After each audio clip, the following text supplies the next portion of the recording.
Oi, gente abençoada, paz do Senhor Jesus. Graças a Deus estamos aqui em mais uma manhã e mais um dia na nossa jornada Atos dos Apóstolos. Que bom que você está nos acompanhando e crescendo junto conosco, compreendendo um pouco mais esse livro tão extraordinário. Nós estamos numa parte em que fala sobre a chegada de Paulo a Jerusalém. A chegada de Paulo no local onde seria o início do seu martírio, né? Lá em Jerusalém, lembrando que Paulo ele foi preso. E o texto que a gente vai ler agora mostra que algumas dificuldades, alguns entraves começam, deixa eu organizar aqui, pronto. Alguns entraves começam a ser apresentados para o apóstolo por parte dos anciãos e dos cristãos em Jerusalém. Vamos ler? Atos capítulo 21, versículo 20, diz assim, ó: E ouvindo-os eles, glorificaram ao Senhor e disseram-lhe: Bem vês, irmão, quantos milhares de judeus há que creem, e todos são zelosos da lei. Então vamos devagarzinho. Primeiro que diz que eles glorificaram ao Senhor. Pelo quê? Lembra de ontem da jornada? Pelo que Paulo disse que Deus fez através do seu ministério. Eles ficaram vibrantes, né? A forma como Deus vinha trabalhando através do ministério de Paulo entre os gentios. Mas eles dizem aqui, ó, aqui em Jerusalém, nós sabemos que existem milhares de judeus que creem em Jesus Cristo, creem nos seus princípios, na sua palavra, batizaram-se nas águas, etc. Mas ainda são zelosos da lei. Ele diz aqui, e todos são zelosos da lei. Quero fazer uma observação aqui, veja só. A lei não havia se tornado ilegítima para aqueles que tinham sido criados na sua observância. Para eles, ela não tinha se tornado ainda ilegítima. Ela estava morta, na verdade, mas ainda não estava enterrada, ou seja, estava viva no coração deles. Então, Paulo iria encontrar essa dificuldade. Judeus que creram em Jesus, que acreditaram em Cristo como o Messias, mas que ainda eram zelosos da lei.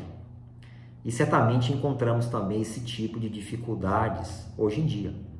Há pessoas que amam a palavra de Deus, há pessoas que amam a igreja do Senhor Jesus, o corpo de Cristo, o evangelho, o serviço do reino, mas o seu coração ainda está inclinado para a religiosidade, para superstições, para tradições familiares. Só que no caso aqui dos judeus, era algo ainda muito mais intenso, porque eles levavam o zelo pela lei muito a sério. Então eles estavam mostrando para Paulo o que é que ele iria encontrar ali em Jerusalém. Aí no versículo 21, preste atenção, diz assim: E já acerca de ti foram informados de que ensinas todos os judeus que estão entre os gentios a se apartarem de Moisés, dizendo que não devem circuncidar os filhos, nem andar segundo o costume da lei.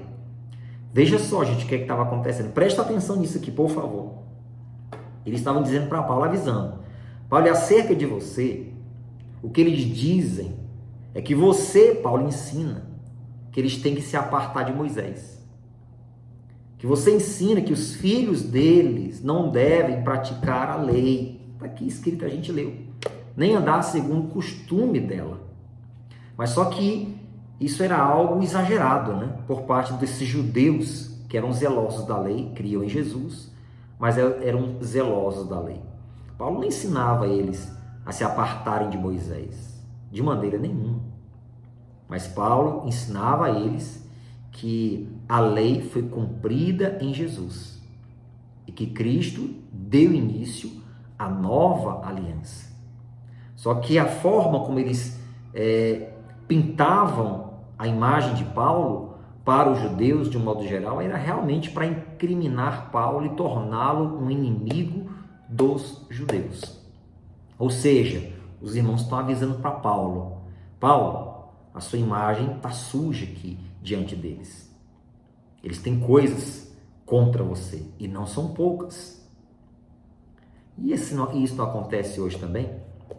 Você fala uma coisa no altar, você prega uma coisa, e de repente um inimigo do evangelho leva aquilo que você pregou lá para fora, leva para a mídia de uma forma completamente diferente, muito exagerada.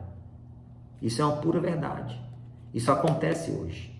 A pessoa pega o que você falou, aumenta multiplicadas vezes, tornando você praticamente um criminoso, uma criminosa.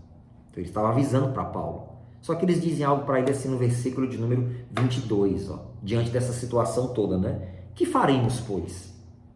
Em todo caso, é necessário que a multidão se ajunte, porque terão ouvido que já és vindo. Paulo, o que é que nós vamos fazer? É necessário que a multidão se ajunte e saiba que você está aqui. Eles precisam te ouvir. Ou seja, era uma oportunidade de Paulo se justificar, era uma oportunidade de Paulo explicar aquilo que ele há tanto tempo já vinha mostrando aos judeus. E era uma oportunidade também dos judeus limparem o seu coração, terem a sua mente renovada. Lembra de Romanos 12, 2? Transformai-vos pela renovação da vossa mente. Então existia muita coisa envolvida. Então você está vendo que Paulo chega em Jerusalém e já tem assim novos desafios. Mas pessoal, a vida é assim. Você precisa entender isso.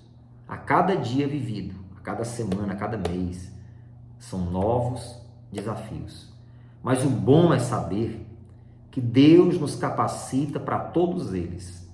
Quando nós estamos conectados com o Espírito Santo, cumpre-se aquilo que o Senhor Jesus Cristo disse, que nós não devíamos temer quando fôssemos levados às autoridades e ficar imaginando, inseguros sobre o que deveríamos falar, porque naquela hora o Espírito Santo colocaria as palavras na nossa boca.